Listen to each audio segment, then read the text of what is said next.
Hi everyone, and welcome back to this channel. If you're new here, hey, and if you're old here, do you come here often?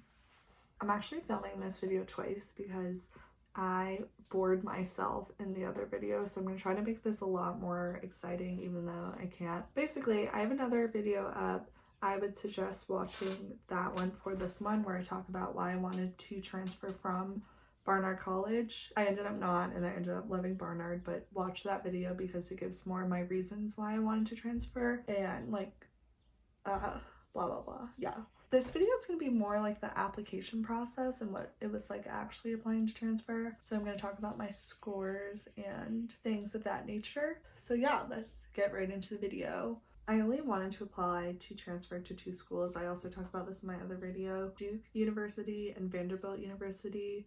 I originally wanted to go to Vanderbilt, but I got rejected, so that's why I wanted to transfer again. And when I got rejected, the guy was like, apply to transfer, you can apply to transfer. And I was like, okay, whatever, sir. And yeah, the thing about applying to transfer also is it is more expensive. So you have to pay again to apply, which is just like the College Board and all these universities are ripping you off forever and ever, and they will never stop ripping you off. That's that. I wanted to apply to those 2 places. I talked about why in my other videos. I knew I wanted to transfer like basically the entire time, so I was like, I need to make good relationships with my professors so they can write me recs, and I need to have a semi-good GPA, which I ended up not really paying attention to because I'm very type B, but those things were on my mind. Getting professor recs, I went to office hours a lot. I really communicated with them. I got to know them. Those professors are still the professors who know me more out of all my college professors, just because I actively made an effort to go into their office hours. One was my computer science professor, greatest guy ever, intro to programming and Java. His name's Adam Cannon. Oh my god, there are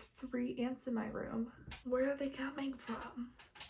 The other was my history professor, who I just thought was really smart, and the third was my first year seminar professor. I did really well in her class. She's one of my favorite professors ever. I think she's a really nice person, and I knew she was going to write me a good rec. Those are the 3 people I asked for recs. I think you only need 2 people, but I was like, what if someone says no? I should have a backup. Yeah, so that was recs. You also had to write a personal statement again on why you wanted to transfer. I talked a lot about how I was injured the first semester, and that was really hard for me. What else? I also, both Vanderbilt and Duke were like a bigger school, more of college town, further away from home, yada yada yada. So I talked about that. There are ants all over my room.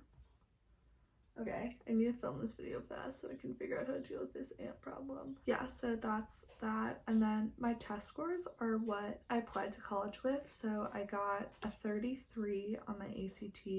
I took 10 APs. AP Bio, I got a 4. AP Calculus, I got a 4. AP Chemistry, I got a 4. AP English, Literature, I got a 5, AP European History, I got a 4, AP Latin, I got a 5, AP US History, I got a 5, AP Government, I got a 5, and then I got a 1 on my AP Macro exam, and a 3 on my AP Physics exam. So those are my stats, and then my GPA for my first semester was the 3.61, and for my second semester was the 3.93, so when I was applying, my cumulative GPA was probably around a 3.75 or so. Yeah, those were my stats. I know I had a pretty good shot of getting into Vanderbilt because they accept around 300 students to transfer. So if you're looking to transfer, I would look into see how many people they accept, because having a big transfer community is obviously like really a really good thing to have. Duke only accepts like 7. Oh, never mind. Duke accepted 81 students. That's awkward. Anyway, but still, it's a lot easier. It's easier to get into Vanderbilt to transfer. It's also, you'll have more of a community if you transfer with people. So I would look into that while you're transferring. I don't think I missed anything. Yeah, that's just kind of like the transfer process. It was a really hard decision to make. I think if you're thinking about transferring, you might as well just apply like you have no idea.